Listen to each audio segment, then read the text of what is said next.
مجلس پس از بررسی‌های دقیق و گسترده و استفاده از ظرفیت اصل 108 قانون اساسی مطابق وظیفه شرعی و اعتقاد به حضور در محضر خداوند متعال در اجلاسیه فوق‌العاده امروز آیت الله سید مجتبی حسینی خامنه‌ای حفظه الله تعالی را بر اساس رأی قاطع نمایندگان محترم مجلس خبرگان به عنوان سومین رهبر نظام مقدس جمهوری اسلامی ایران تعیین و معرفی می نماید. آیت اللہ خامنہئی کے بیٹے مجتبی خامنہئی کو نیا سپریم لیڈر نامزد کر دیا گیا. ایران کی مجلس خبرگاں کی قوم سے اتحاد برقرار رکھنے کی اپیل. کہا ایرانی عوام نئے سپریم لیڈر سے وفاداری کا عہد کریں.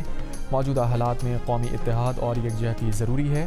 سرکاری میڈیا کے مطابق ایران کی مسلح افواج کی قیادت نے نئے سپریم لیڈر مجتبی خامنہئی سے وفاداری کا عہد کر لیا.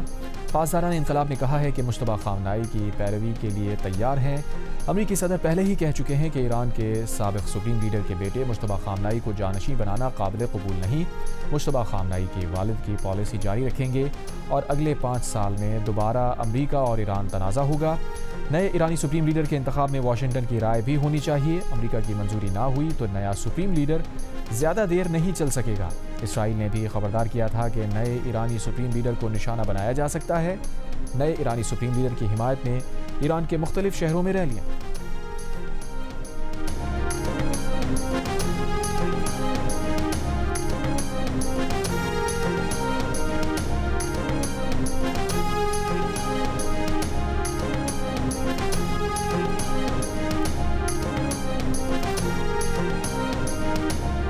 ایرانی صدر مسعود پزشکیان نے کہا ہے کہ نئے سپریم لیڈر کا انتخاب قومی اتحاد اور ارادے کی مضبوطی ہے. فیصلہ ملکی یکجہتی اور قومی وحدت کے فروغ کے لیے ہے.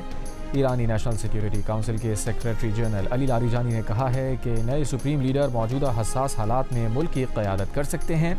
انہوں نے کہا کہ ایرانی مجلس خبرگاں نے خطرات اور حملوں کے باوجود نئے سپریم لیڈر کا انتخاب کیا.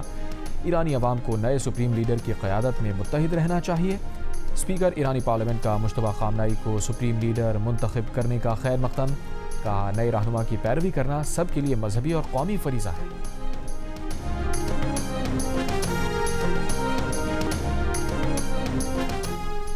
اسرائیلی میڈیا نے امریکی صدر ٹرمپ کے حوالے سے دعویٰ کیا ہے کہ وہ ایران جنگ ختم کرنے کا فیصلہ اسرائیلی وزیر اعظم نیتن یاہو سے مشاورت کے بعد کریں گے.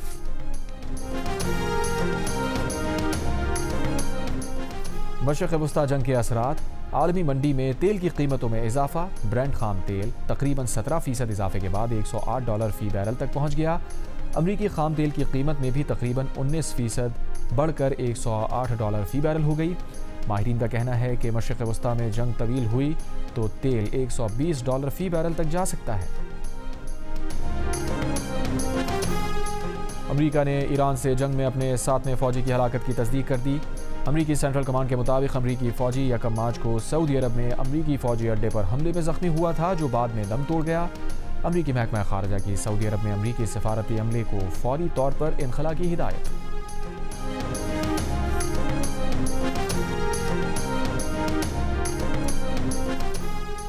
ایرانی حملے میں تل ابیب میں کئی عمارتیں تباہ. اسرائیلی وزارت صحت نے تصدیق کی ہے کہ ایران سے جنگ شروع ہونے کے بعد سے اسرائیل میں 1900 سے زائد زخمی اسپتالوں میں لائے جا چکے. ایرانی پاسداران انقلاب کا 24 گھنٹوں میں 4 امریکی میزائل شکن دفاعی ریڈار تباہ کرنے کا دعویٰ.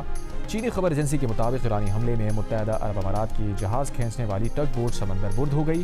حملے کے 3 افراد لاپتہ، 1 شدید زخمی. UAE میں الفجیرہ میں آئل انڈسٹری زون میں آگ بھڑک اٹھی. اماراتی حکام کے مطابق آگ ڈرون کا ملبہ گرنے کے باعث لگی. کسی کے زخمی ہونے کی اطلاع نہیں. صورتحال کنٹرول میں ہے. انڈسٹری زون کی سرگرمیاں متاثر نہیں ہوئیں. کویت کے سبیہ پاور اور واٹر پلانٹ میں آگ پر قابو پا لیا گیا. بحرین کے جزیرہ 17 پر ایرانی ڈرون حملے میں کئی شہری زخمی ہوئے. مشرقی لبنان میں حزب اللہ نے اسرائیلی ہیلی کاپٹر تباہ کر دیا.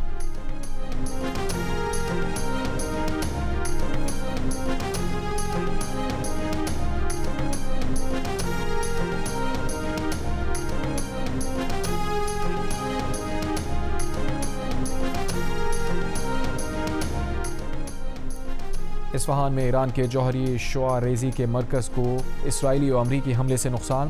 ایران کے جوہری سیکیورٹی سینٹر نے تصدیق کر دی، تاہم کہا تنصیب سے تابکاری یا آلودگی کی کوئی اطلاع نہیں ملی. ایران کی تیل کی تنصیبات اور پانی کے ذخائر پر اسرائیلی اور امریکی حملے. تیل کی تنصیبات پر حملوں کے کئی گھنٹوں بعد بھی تہران میں شعلوں پر قابو نہ پایا جا سکا. کرج شہر میں آئل ڈیپو پر حملے سے قریبی مکانوں کو نقصان پہنچا، 6 افراد جاں بحق، کئی زخمی.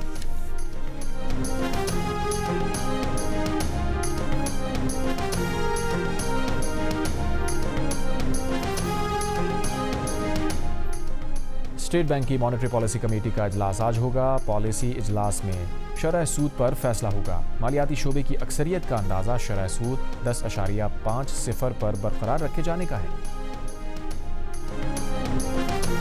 مشرق وسطی فلائٹ شیڈول میں بہتری، پاکستان سے 76 پروازیں منسوخ، 63 آپریشنل. 10 روز کے دوران پاکستان کی مشرق وسطی کے لیے منسوخ پروازوں کی تعداد 1500 سے تجاوز کر گئی. کراچی سے 13، لاہور سے 12، اسلام آباد سے 16 پروازوں کی روانگی متوقع. ملتان سے 10، سیالکوٹ سے 5 اور کوئٹہ سے 4 پروازیں آپریٹ کیے جانے کا امکان. آئی سی سی T20 ورلڈ کپ کا فائنل، دفاعی چیمپئن بھارت نے جیت لیا. فیصلہ کن مارکے میں نیوزی لینڈ کو 96 رنز سے مات دے دی. احمد آباد میں کھیلے گئے فائنل میں بھارت نے مقررہ اوورز میں 5 وکٹ پر 255 رنز بنائے. T20 ورلڈ کپ کی تاریخ کا تیسرا سب سے بڑا اسکور بھی بنایا. ان کے top order better Sanju Samson نے 89، ایشان کشن نے 54 اور ابھیشیک شرما نے 52 رنز کی جارحانہ اننگز کھیلی. Kiwi all rounder Jimmy Neesham نے 3 وکٹیں حاصل کی. ہدف کے تعاقب میں کیویز 159 رنز پر آؤٹ ہو گئے. ٹم سائفرٹ نے 52 اور کپتان مچل سینٹنر نے 43 رنز بنائے. 4 وکٹیں حاصل کرنے والے Bumrah player of the match, Sanju Samson player of the tournament قرار پائے. ایونٹ جیو سپر اور ڈیجیٹل ایپ مائی کوپر براہ راست نشر کیا گیا.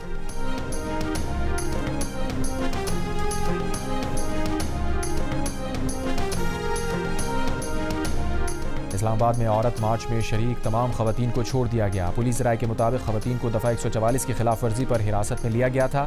ضلع انتظامیہ کا کہنا ہے کہ شہر میں دفعہ 144 نافذ ہے، کسی کو اجتماع کی اجازت نہیں دی جا سکتی. عورت مارچ انتظامیہ کا کہنا ہے کہ زیر حراست خواتین پر مقدمہ درج نہیں کیا گیا.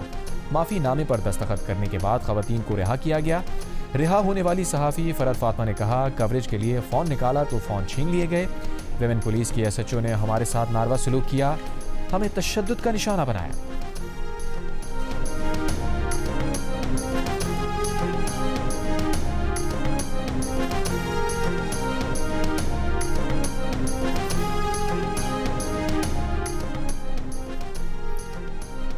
کوئٹہ کے علاقے قلی اسماعیل میں فائرنگ، CTD اہلکار مٹھا خان شہید. نماز جنازہ پولیس لائنز میں ادا کر دی گئی. صوبائی وزراء، IG پولیس بلوچستان اور دیگر اعلیٰ افسران کی شرکت.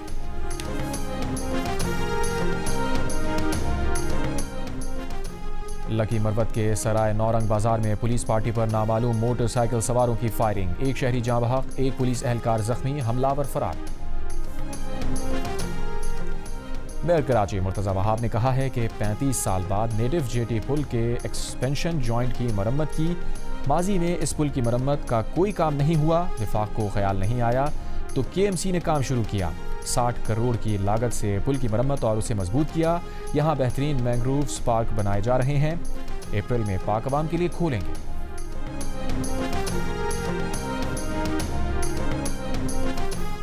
پاکستان کرکٹ ٹیم شاہین شاہ آفریدی کی قیادت میں ڈھاکہ پہنچ گئی. کھلاڑی آج سے سیریز کی تیاری کریں گے. پاکستان اور بنگلہ دیش کے درمیان 3 ون ڈے میچز 11، 13 اور 15 مارچ کو میرپور ڈھاکہ میں کھیلے جائیں گے. میچز جیو سپر براہ راست نشر کرے گا. پاکستان سپر لیگ کے 11ویں ایڈیشن کا مجوزہ شیڈیول سامنے آ گیا ہے. افتتاحی میچ 26 مارچ کو لاہور میں لاہور قلندرز اور حیدرآباد کنگز مین کے درمیان ہوگا. 3 مئی کو فائنل سمیت 2 پلے آف میچز کی میزبانی بھی لاہور کرے گا. پہلا کوالیفائر راولپنڈی میں رکھا گیا ہے. ایونٹ میں شریک تمام 8 ٹیمز پہلے مرحلے میں 7 میچز اور دوسرے مرحلے میں مزید 3 میچز کھیلیں گے.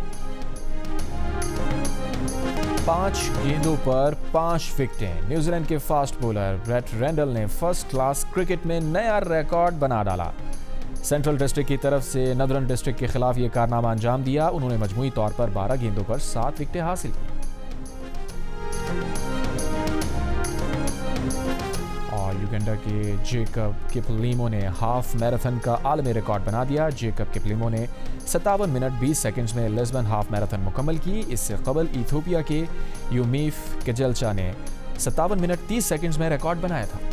اور گلاسگو سینٹرل اسٹیشن میں آگ. اسٹیشن کی عمارت کا کچھ حصہ گر گیا. آگ کے بعد متعدد ٹرینز منسوخ کر دی گئیں. اسٹیشن غیر معینہ مدت تک بند. واقعے میں کسی جانی نقصان کی اطلاع نہیں.